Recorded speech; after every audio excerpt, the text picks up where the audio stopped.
Hello കൂട്ടുകാരെ, നമുക്കിന്ന് ഗൗരി ശങ്കരത്തിൻ്റെ പുതിയ എപ്പിസോഡ് എന്തെന്നറിഞ്ഞാലോ? അജിത്തും ജോജുവും ശങ്കറുമായി മിഥുൻ ജോലി ചെയ്യുന്ന ആശുപത്രിയിലേക്ക് പോകുന്നു. എന്നിട്ട് ഡോക്ടറെ കാണാനായി അകത്ത് കയറുന്നു. ജോജുവിന് സുഖമില്ല എന്നും പരിശോധിക്കണമെന്ന് ഡോക്ടറോട് പറയുന്നു. ശരി, ബാക്കി എല്ലാവരും വെളിയിൽ പോകാൻ ഡോക്ടർ ആവശ്യപ്പെടുന്നു. അത് പറ്റില്ലല്ലോ. അതെന്താ? എനിക്ക് രോഗിയെ ഒറ്റയ്ക്കാണ് കാണേണ്ടത് എന്ന് പറയുമ്പോൾ, എങ്കിൽ ജോജു ഇങ്ങോട്ട് മാറിയേ, ഞാൻ രോഗിയാകാമെന്ന് പറഞ്ഞിട്ട് ശങ്കർ കയറി കസേരയിൽ ഇരിക്കുന്നു. എന്നിട്ട് ഡോക്ടറോട് ചോദിക്കുന്നു, ജെസ്സി എവിടെ? അവളെക്കുറിച്ച് എനിക്കൊന്നും അറിയില്ല. എല്ലാ കാര്യങ്ങളും അന്നവൾ തുറന്നു പറഞ്ഞതല്ലേ.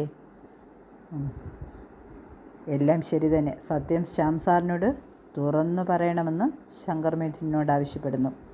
ബന്ധുക്കളാകാൻ പോകുന്നുവെന്ന ഒറ്റ കാരണം കൊണ്ട് മാത്രമാണ് ഞാൻ ക്ഷമിച്ചതെന്ന് മിഥുൻ ശങ്കറിനോട് പറയുന്നു. നിൻ്റെ ഷോ കണ്ടുകൊണ്ടിരിക്കാൻ എനിക്ക് പറ്റില്ല എന്നും പറയുന്നു. അപ്പോൾ ശങ്കർ, എൻ്റെ ഗൗരിയുടെ നിരപരാധിത്വം തെളിയാതെ ശങ്കർ പിന്നോട്ടില്ല എന്നും പറഞ്ഞ് മിഥുനെ ഉപദ്രവിക്കാനായി എഴുന്നേറ്റ് അയാളെ കയറി പിടിക്കുന്നു. ഗൗരിയുടെ അച്ഛൻ ശ്യാമും ഭാര്യ നന്ദിനിയുമായി നേരെ അവിടെ എത്തുന്നു. ശങ്കറിനോട് മിഥുനെ ഉപദ്രവിക്കാതെ ഇറങ്ങിപ്പോകാൻ ആവശ്യപ്പെടുന്നു. മിഥുൻ ആശ്ചര്യപ്പെട്ടിങ്ങനെ നിൽക്കുമ്പോൾ എന്ത് ചെയ്യുന്നു?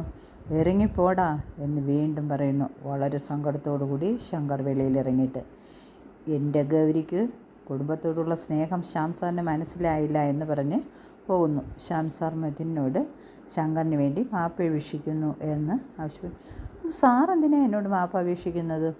അപ്പോൾ നന്ദിനി പറയുന്നു, ഇപ്രാവശ്യം ഒന്ന് ക്ഷമിക്കൂ മോനെ, അവന് വേണ്ടി ഒന്ന് ക്ഷമിക്കണേ, അവരോട് വിരോധമൊന്നും വയ്ക്കല്ലേ എന്നൊക്കെ ആവശ്യപ്പെടുന്നുണ്ട്. ഇപ്രാവശ്യം ഞാൻ ക്ഷമിക്കുന്നു അമ്മേ, ഇനി ഇത്തരത്തിലുണ്ടായാൽ പ്രതികരിക്കുന്നത് വേറെ രീതിയിലായിരിക്കുമെന്ന് മിഥുൻ ശ്യാം സാറിനോട് പറയുന്നു. അടുത്തതായി ഗംഗമോളുടെ മനസ്സറിയാൻ രാധമായി ഗംഗയുടെ മുറിയിലേക്ക് വരുന്നു. ഇത് കണ്ടിട്ട് നന്നായിട്ട് രാധമ്മയുടെ മുമ്പേ അഭിനയിക്കണമെന്ന് വിചാരിച്ച് ശങ്കർ എഴുതിയതെന്ന് പറഞ്ഞ കത്തെടുത്ത് നാണത്തോടെ ചിരിച്ച് ഇരിക്കുന്നു. ഇത് കണ്ടിട്ട് എന്താ മോളെ കയ്യിൽ എന്ന് ചോദിച്ചുകൊണ്ട് പിടിച്ച് വാങ്ങിക്കാനാവുന്നു. വേണ്ട അമ്മായി, ഇത് ആരോടും പറയരുതേ എന്ന് പറഞ്ഞിട്ട് ആ കത്തെടുത്ത് വെച്ച് ഇങ്ങനെ നാണത്തോടെ അങ്ങോട്ടും ഇങ്ങോട്ടും ഇരിക്കുന്നു. ഇത് കണ്ട് എൻ്റെ മോളൊന്നും അറിഞ്ഞിട്ടില്ല. ഇനി ഗംഗമോൾ എൻ്റെ ശങ്കറിനെ സ്നേഹിച്ച് വശത്താക്കിയ തന്നെന്ന് പറഞ്ഞ് സന്തോഷത്തോടെ തിരിച്ചിറങ്ങുമ്പോൾ എന്ത് ചെയ്യുന്നു? നമ്മുടെ കമല രാധമ്മയെ കാത്ത് താഴെ നിൽക്കുന്നുണ്ടായിരുന്നു. അമ്മയ്ക്ക് സുഖമില്ലാത്തതല്ലേ, അമ്മ എന്തിനാണ് പുറത്തിറങ്ങി നടക്കുന്നത്? ഇതാ ഈ ഗുളിക കഴിച്ചേ എന്ന് പറഞ്ഞിട്ട് വായിൽ ഗുളികയിട്ട് വെള്ളം ഒഴിച്ചു കൊടുക്കുന്നു. ശ്യാം സാർ ആശുപത്രിയിൽ നടന്ന കാര്യങ്ങൾ വീട്ടിൽ പറയുന്നു. എന്തായാലും കാര്യമറിയാതെ ശങ്കറിനെ ഇറക്കി വിട്ടത് ശരിയായില്ല എന്ന് അമ്മയും വേണിയും പറയുന്നു. എന്നാൽ എനിക്ക് നല്ലത് വരുന്നത് ഇഷ്ടപ്പെടാത്ത ചേച്ചിക്ക് ഇത് തന്നെ വേണമെന്ന് പട്ടുപാവടക്കാരി പറയുന്നു. വേണി അവളെ വഴക്ക് പറയുന്നു. എന്നാൽ ആദർശം വേണിയെ പിന്താങ്ങുന്നു.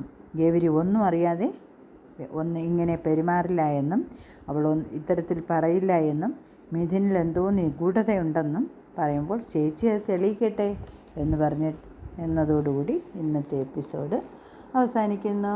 ബൈ, നാളെ കാണാം.